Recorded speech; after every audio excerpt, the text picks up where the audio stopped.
Buenos días, bienvenidos todos al webinar Estrategias para mejorar la visibilidad y el posicionamiento de revistas y repositorios.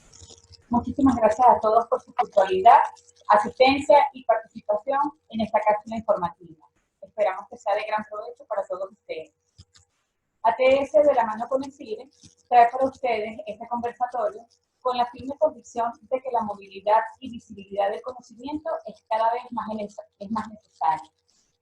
Es un honor contar con la ponencia de Joel Torres, administrador de proyectos de gestión de información y diseñador de soluciones creativas.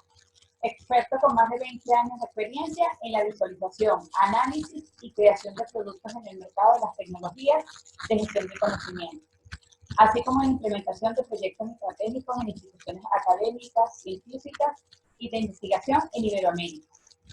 Joel es especialista en implementación de repositorios institucionales, automatización de bibliotecas, publicación digital de revistas científicas, integración de bibliotecas digitales, creación de campos educativos en línea y desarrollo de software de apoyo a la educación. El día de hoy contamos con la participación de directores de bibliotecas, jefes de repositorios, bibliotecólogos, técnicos, coordinadores editoriales y docentes. Les recordamos que las preguntas las pueden formular a través del chat. Y les agradecemos a todos mantener sus micrófonos en silencio, así como sus cámaras desactivadas. Una vez concluya este conversatorio, tendremos unos minutos donde abriremos un ciclo de preguntas. Sin más preámbulos, les dejo con nuestro especialista, Joel Torres. Muchísimas gracias. Bueno, sí, muy buenos días. En realidad la idea, la sesión es muy breve, pero esperemos que resulte de interés para todos. Que la intención pues es a platicar sobre el tema de algunas estrategias o algunos puntos importantes con respecto a la visibilidad y al posicionamiento o cómo hacer estas estrategias para fomentar, fortalecer la visibilidad y el posicionamiento que tienen nuestros repositorios o nuestros sitios web de biblioteca digital. O en su caso, si es que el día de hoy nos acompaña algún editor de revistas científicas, de revistas de divulgación, de libros, también en ese sentido, cómo crear estrategias. El día de hoy parece ser que, pues en su mayoría, nos hacen favor de acompañarnos compañeros del área de bibliotecas, por eso nos vamos a enfocar un poquito más hacia el rubro de los repositorios. Voy a compartir mi pantalla. Durante ese tiempo no me es difícil a veces ver el chat, pero si ustedes hacen alguna pregunta vía chat o vía, sobre todo vía chat, va a estar, bueno, mi compañera Julie va a estar atenta de avisarnos para que podamos ir respondiendo cualquier comentario, duda, cualquier participación, idea, aporte que cualquiera de ustedes nos quiera compartir, pues será bienvenido. Les recordamos que realmente la idea de estas sesiones, pues independientemente de que pues ATS las organiza con la intención de que ustedes conozcan acerca de nosotros, de los servicios que ATS proporciona. También es importante recalcar que todas estas sesiones se están generando con un formato abierto. Sus licencias son Creative Commons. Entonces, pues lo que estamos buscando en realidad pues es compartir conocimiento y por lo tanto nos gustaría mucho pues también recibir comentarios de ustedes y que podamos hacerlo lo más cíclico posible, ¿no? Bueno, pues comparto mi pantalla y también si alguien tiene alguna duda que quiera o comentario que quiera hacerlo vía el micrófono, pues lo pueden activar. Solamente les pediríamos que mientras no lo utilicen, pues lo mantengan silenciado para que no se nos haga ruido de fondo. Bien, pues ya compartí mi pantalla, espero que la vean, debe verse un cuadro blanco. Llegó una pantalla blanca. Bueno, pues voy a comenzar. Toda la sesión y el contenido del día de hoy lo pensamos o lo estructuramos con respecto a qué estrategias se pueden difundir o qué estrategias se pueden seguir para lograr la visibilidad de un repositorio. Esto lo hicimos a partir de un análisis de diversidad de repositorios de acceso abierto que hay en América Latina. ya sean universitarios, escolares, públicos, de entidades de gobierno, etcétera, y detectamos algunos que en general todos los repositorios tienen como áreas de oportunidad con respecto a cómo lograr que se visualice el sistema. Cómo lograr que tenga un mayor impacto, cómo lograr que los usuarios realmente lo usen más, cómo lograr que los usuarios regresen. Son temas que normalmente están descuidados. La mayoría de los repositorios, que los hay muchos, muy bien trabajados con respecto a sus metadatos, su estructura, su forma, su manera de operar, etcétera, pero pues es una gran área de oportunidad, ¿no? Entonces, lo voy a comentar en varios rubros. El primero, ¿cuál es? El primero es en la parte de la actualización tecnológica. ¿A qué nos referimos con esto? Un punto que está muy, o que fue muy descuidado, es la parte visual y la parte del diseño. No me refiero a poner ciertos colores, que se vea bonito, etcétera, sino a realmente trabajar un diseño gráfico basado y fundamentado en las buenas prácticas mundiales del diseño de sitios web. Si ustedes se dan cuenta, en la mayoría, tanto de repositorios como de sitios web de biblioteca digital, el mayor esfuerzo estuvo, o si ustedes recuerdan cómo trabajaron sus propios repositorios, el mayor esfuerzo y la mayor inversión de tiempo, de recursos y de dinero, ¿no? Estuvo orientada a lograr una buena descripción, una catalogación de los metadatos de los recursos muy trabajada, una estructura de colecciones, subcolecciones, a montar la plataforma, asegurar que entregue bien los datos por el OAI, que sea interoperable con la referencia o con algún sistema nacional, que se encuentre en su última versión estable de trabajada, etcétera, etcétera. Y en general se olvidó la parte fundamental, que es, antes de construir cualquier tipo de sistema, del que sea, primero es necesario tener un análisis del público, de las conductas que tiene el público y de la forma en cómo el público llega hacia los sistemas y cómo interactúa con ellos. Y dentro de eso es importante visualizar que es necesario trabajar el diseño gráfico. En su mayoría, los sistemas de repositorios y los sistemas de bibliotecas digitales han olvidado al actor más importante del tema, que es el usuario final. Si nosotros hacemos una breve revisión con respecto a los sitios web, nos vamos a dar cuenta de que normalmente no cuentan con herramientas, por ejemplo, de inclusión. Mientras que en las bibliotecas físicas sí se ha trabajado mucho en a lo mejor tener una impresora braille, en facilitar los accesos, las salidas, el tema de la luz, el tema del ambiente, etcétera, para asegurar que la biblioteca es inclusiva para todo tipo de público.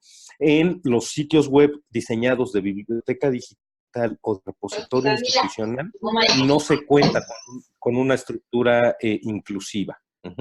De hecho, de cierta manera, son excluyentes. Realmente las interfaces de los repositorios, no importa si es un DSpace, un ePrint, el que estemos hablando, están construidas por un bibliotecario para un bibliotecario, o por alguien de tecnologías para un bibliotecario, o por un bibliotecario para alguien de tecnologías, pero no están pensadas para el usuario final.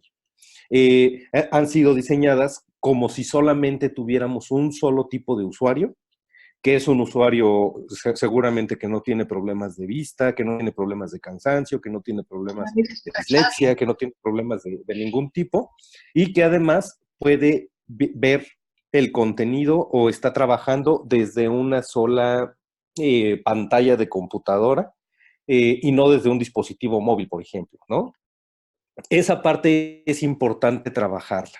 ¿Por qué? Porque nosotros analizamos que en realidad todo el web y todo el diseño web fue pensado para ser universal, para que fuera accedida y utilizada por cualquier persona. Realmente nos vamos a dar cuenta de que nuestros sitios no están diseñados así. De hecho, si ustedes están preguntando, bueno, ¿mi sitio es inclusivo o no lo es? Una manera de medirlo muy rápida es Ustedes en algún momento trabajaron con la interfase de consulta, ¿no? La interfase del usuario. Desde el momento en el que uno piensa que tiene que diseñar un sitio web con una interfase para el usuario, ya es excluyente. Realmente la planificación de un repositorio debe tener varias interfaces. Se debería pensar en varias interfaces para el usuario. Es decir, la interfase que tiene que ver con un usuario que a lo mejor tiene problemas de vista, la interfase que le vamos a presentar a un usuario por ejemplo, joven, que va a utilizar todas nuestras herramientas a través de un celular, y la interfase que vamos a presentarle a un usuario, por ejemplo, investigador, que lo va a usar desde una computadora con una pantalla de un determinado tamaño, ¿no? Si ustedes trabajaron varias interfaces e hicieron un protocolo de pruebas, de navegación, de usabilidad, de qué tan rápido llego al texto en las diferentes interfaces que van a utilizar distintas personas, entonces sí trabajaron un diseño que fuera realmente inclusivo y que además garantice que es accesible. Si no lo trabajaron así, entonces lo más probable es que les está haciendo falta o están dejando fuera de la posibilidad de utilizar el sistema, no solamente a los usuarios que cuentan con algún tipo de dificultad visual o etcétera, sino a los usuarios, a la mayoría del público joven. Porque no estamos diseñando los sistemas para que funcionen donde ese público está. Es por ello que de repente las plataformas, Wikipedia o Google o cualquier otro, tienen a ese público y nosotros no, porque ellos han diseñado la interfase o las interfaces para poner y estar presentes donde está el público.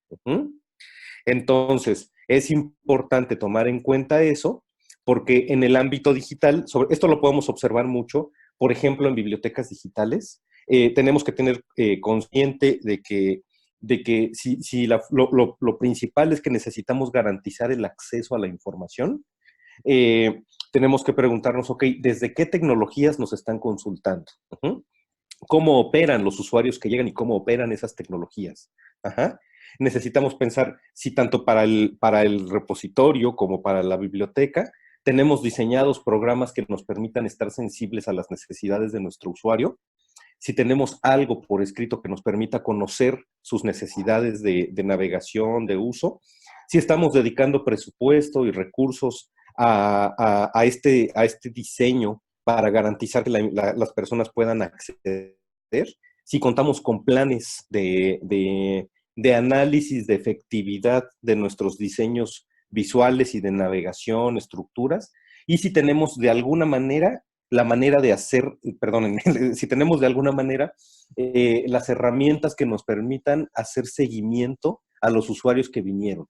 Esto, si lo comparamos con el ámbito físico, generalmente nos solemos preocupar mucho en bibliotecas, ¿no? O sea, nos interesa que un determinado usuario esté cómodo, que tenga un ambiente agradable, que tenga acceso a los materiales lo más efectivo posible, que tenga unas condiciones de luz, etcétera, y tratamos de hacer seguimiento a la interacción que tiene el usuario con la biblioteca física.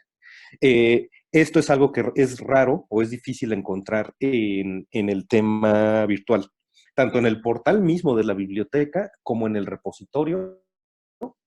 Rara vez se puede uno encontrar una plataforma donde el administrador o el encargado o el coordinador de la plataforma tenga herramientas con las que esté analizando qué tan cómodo, qué tan rápido, qué tan fácil pudo acceder el usuario al contenido, cuál fue su comportamiento y cómo vamos a hacer que ese usuario, la próxima vez que venga, si es que nos ganamos el derecho a que el usuario quiera volver, cómo vamos a hacer para que mejore su experiencia en la siguiente vez. En este punto es importante, sería genial si alguno de ustedes en sus bibliotecas tiene un programa desarrollado donde estén analizando este tipo de cosas, pues que nos lo compartieran y nos hicieran favor contarnos esas experiencias, porque sería algo que hace mucha falta y que se podría compartir hacia otras instituciones, ¿no? En el ámbito de las bibliotecas universitarias, podemos notar que generalmente suele haber muchos falta de diseño. Por ejemplo, es muy común entrar a un sitio web de biblioteca digital y encontrarlo lleno de logos. Pareciera más bien un portal comercial donde se está anunciando EBSCO, ProQuest, Ebrary, bla, bla, bla, cuando ese no es el interés de nuestro usuario, ¿no?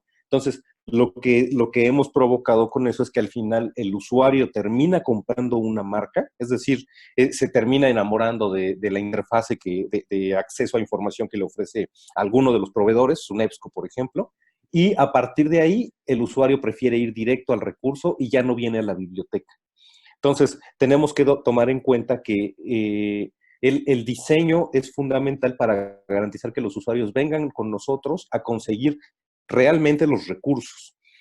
También es muy común en este sentido, hablando del diseño, que en los repositorios se encuentre una confusión con respecto al público al que atienden. Es importante tener en cuenta que el repositorio se diseña y se estructura para publicar la documentación que genera la institución, y el público al que busca el repositorio es el público externo. Por lo tanto, no es buena idea mezclar contenidos que son de interés exclusivo para el público interno. Es decir, en muchos repositorios puede uno encontrar, por ejemplo, tutoriales de uso de las bases de datos, ¿no? Tutoriales, materiales que son de interés para la comunidad interna. Todo eso realmente no genera una confusión en el usuario. Tiene que haber una interfase pensada para el público externo, y el público externo lo que está buscando en el repositorio es la documentación científica o académica de calidad que produce la institución. Para atender al público interno de la institución está el portal de la biblioteca digital. Entonces, son aspectos de diseño que, si los trabajamos de manera correcta, podemos garantizar que vamos a tener un mayor impacto. Y necesitamos tener una herramienta o una manera de medir esto. Dentro de eso, pues tenemos que tener un análisis detallado de nuestro público y herramientas y servicios que nos permitan interactuar. Además de eso, necesitamos garantizar que todo nuestro diseño web está siendo compatible con el estándar WAI. El estándar WAI es un estándar que desde hace años aplicó la W3C, que si ustedes se dan cuenta lo trabajan todos los portales o todos los sitios web que tienen el mayor número de visitas en el mundo. Llámese Amazon, llámese Wikipedia, los portales de noticias, los portales de diversión. Todo mundo, antes de comenzar un diseño web de una aplicación, la que sea, trata de identificar en qué nivel de la WAI o del estándar WAI se encuentra. Este estándar lo que permite es garantizar que uno tiene un sitio que es accesible y que es inclusivo. Y uno puede postular su sitio, analizarlo y verificar si tiene una A, dos As o tres As, dependiendo de unas ciertas calificaciones que ellos te asignan y de ciertas recomendaciones que ellos te emiten para que tú vayas mejorando el sitio web. Entonces, este estándar es fundamental que lo trabajemos. Es un estándar mundial, además es un estándar abierto que propuso la W3C, que es el organismo que rige toda la operación, en general toda la operación y toda la normatividad que existe en Internet. Entonces, bueno, la primera parte es esta, el tema de el diseño gráfico. Respecto a este tema de la tecnología, lo ponemos ahí porque obviamente implica el trabajo de hacer plantillas, prepararse, etcétera. Entonces, bueno, hay que trabajar el diseño gráfico, el diseño conceptual, el estructural, hay que trabajar la interoperabilidad. Obviamente, en la medida de lo posible, pues hay que trabajar vocabularios controlados para garantizar que hay mejores accesos a todo esto, pero algo fundamental es que necesitamos preguntarnos, ¿qué herramienta estadística tiene mi repositorio digital? O mi biblioteca. ¿Qué tantas estadísticas me da? Normalmente estamos muy acostumbrados a decir, bueno, pues si ya Google me resuelve cierto nivel, pues ya con eso estoy contento, ¿no? El problema es que necesitamos herramientas estadísticas orientadas al lector, al usuario que lee contenidos. Necesitamos conocer a ese usuario y conocerlo de manera detallada. Las estadísticas que existen en la actualidad ponen en el centro de la actividad al documento. Es decir, el documento es el que se mide, ¿no? Cuántas descargas, cuántas consultas, desde qué ciudades, desde qué países, qué días, qué horarios, etcétera.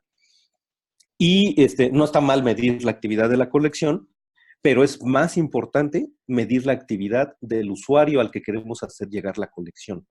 Es decir, necesitamos saber qué usuario es. O sea, del 100% de visitas que tenemos, ¿cuántos vuelven? De los que vuelven, ¿cuántos son académicos? ¿Cuántos son investigadores? ¿Cuántos son alumnos de licenciatura? ¿Cuánto es público en general?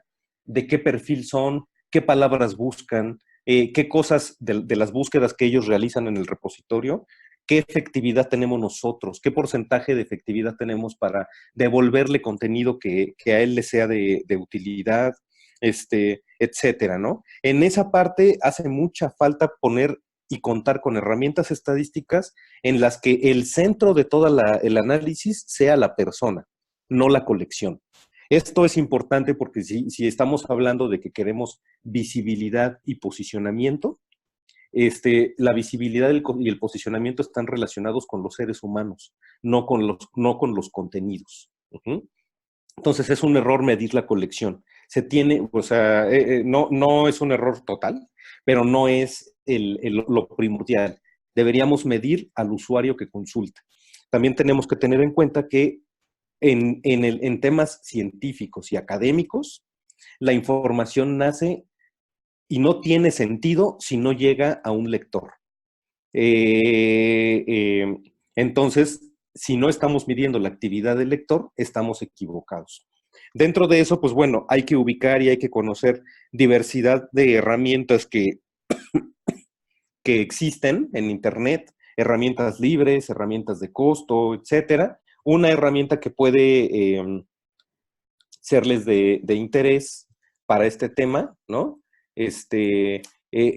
Pueden buscar el sistema Matomo. Uh-huh. Este sistema tiene estadísticas en línea, en la nube, pero tiene una versión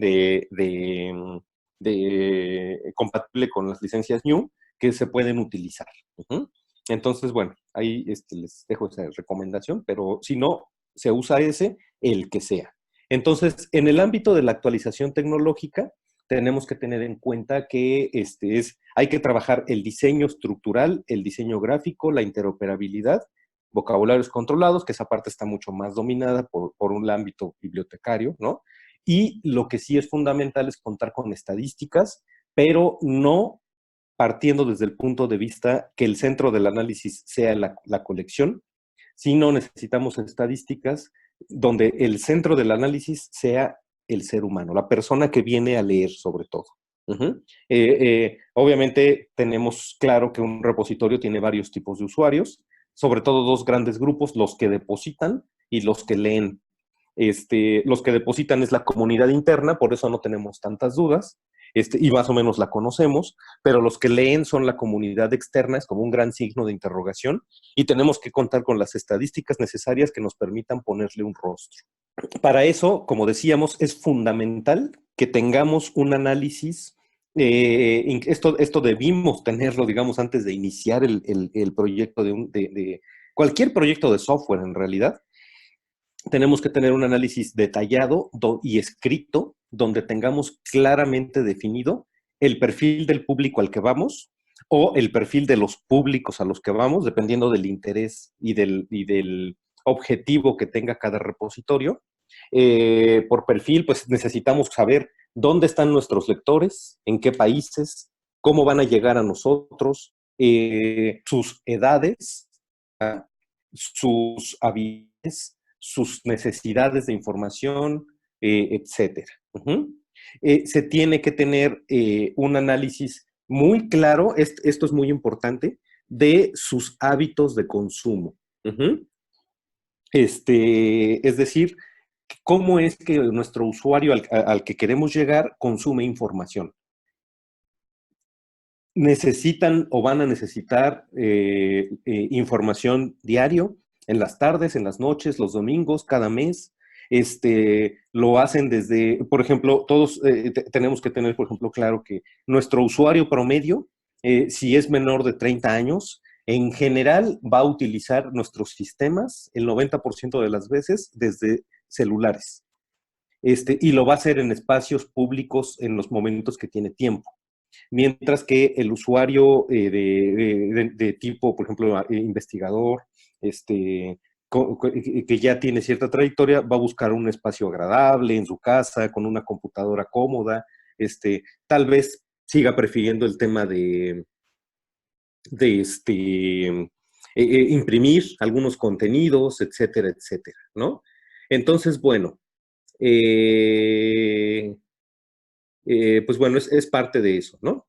Ahora, eh, otra cosa importante es que necesitamos tener claro y bien identificado una lista de sitios web, portales o lugares a los que queremos llevar el repositorio. Esto es importante porque normalmente consideramos que una vez que publicamos el sitio web del repositorio, le creamos una liga, ri. Mi institución.pe, ya terminó el trabajo. Y realmente no, realmente tenemos que tener muy claro a dónde queremos llegar, en qué instituciones, en qué bibliotecas, en qué sitios web, en qué directorios, en qué lugares necesitamos que esté nuestro sistema, nuestros datos, para que el usuario nos encuentre. Y necesitamos tener una estadística para que digamos, ok, quiero llegar a 100 lugares en el mundo, ¿en cuántos ya estoy ahorita? ¿Y qué efectividad estoy teniendo en esos lugares?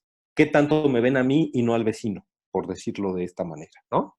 Entonces, en primer lugar, hay que hacer un trabajo tecnológico que empieza con el diseño estructural y gráfico y termina con estadísticas. En segundo lugar, hay que tener un análisis detallado de nuestro público que empieza entendiendo el perfil al que queremos llegar y termina definiendo claramente los sitios y los lugares a los que queremos llegar. Y en tercer lugar, fundamental en repositorios digitales, y es el tema más descuidado de todos, es el trabajo con el contenido. Por alguna razón seguimos creyendo que tener PDF no es un problema. Uh-huh. Esto es el principal problema. Uh-huh. Si lo comparamos con una biblioteca física, realmente en las bibliotecas físicas existe diversidad de procesos que trabajan el contenido. Es decir, hay procesos de descarte, hay procesos de fumigación, hay procesos de limpieza, de organización. Estamos preocupados de que el contenido se mantenga accesible y en buen estado para nuestro usuario. Por alguna razón en repositorios no lo hacemos. Tenemos 2,000 PDFs, no sabemos de esos 2,000 cuántos realmente están dañados, cuántos existen. No nos importa en cierta, y esto es en cierta manera pues triste, ¿no? No nos importa que el PDF, nuestro usuario promedio que está utilizando celular no lo puede leer en celular, o sí puede, pero se pega una cansada y le cuesta un trabajo pues, muy fuerte, ¿no? Seguimos teniendo todo ese contenido atrapado o encapsulado en el formato PDF. Estamos perdiendo también, primero el darle al usuario lo más importante, que es la seguridad de que va a poder acceder al contenido desde cualquier plataforma y desde cualquier tecnología que exista. En segundo lugar, perdemos las posibilidades de ofrecerle al usuario la posibilidad de transformar ese contenido a un EPUB, a un formato X, ¿no? Le quitamos interactividad y perdemos posibilidades de preservación a largo plazo, perdemos todas las ventajas que nos da un formato abierto, como el XML o cualquier otro tipo de formato que nos permita manejar herramientas interactivas. Este punto es fundamental. Nosotros creemos que ya tenemos el repositorio listo, que está operando, que tiene políticas, que es interoperable, y estamos en una zona de confort donde no estamos pensando que lo más importante de todo esto, por un lado, era nuestro usuario lector, al cual le queremos ofrecer un contenido. Y no estamos procesando los contenidos para garantizar que realmente se vuelvan documentos digitales, que dejen de ser papel computadora, ¿no? Para convertirse en documentos digitales que garanticen que el usuario no solamente puede acceder al contenido, sino que lo puede explotar. Esto impacta muchísimo en el posicionamiento y en la visibilidad del repositorio. Realmente, si lo analizamos con cuidado, nos vamos a dar cuenta de que aquí, en este tipo de cosas es donde está la respuesta al por qué nuestro usuario prefiere Wikipedia. ¿Por qué nuestro usuario prefiere sitios web de otros tipos? Porque en los otros sitios web existen estadísticas donde el que importa es el usuario, porque en los otros sitios web se analizó su perfil, sus hábitos, y se le entrega la información donde él la requiere, el día que él la requiere, y porque los otros sitios web han trabajado el contenido de tal manera que a él le es muchísimo más fácil en el dispositivo que él tiene, consultar un artículo de Wikipedia y hacerlo con letras grandotas, que consultar una tesis que descargó de su repositorio institucional, donde no puede ni siquiera contar con un buscador efectivo dentro del contenido, ¿no? Entonces, pues son los tres niveles. Realmente, si nos damos cuenta, el proceso natural debió haber nacido incluso al revés. Primero, trabajar el contenido. En segundo lugar, definir el público. Y hasta el tercer lugar, como el último de los pasos, trabajar la tecnología. La vida real no fue así. La vida real empezó a partir de decir, bueno, pues instalemos DSpace, ¿no? Y ahí vamos resolviendo lo demás en el camino. Ya estamos en este punto pues de la vida, ¿no? De la historia.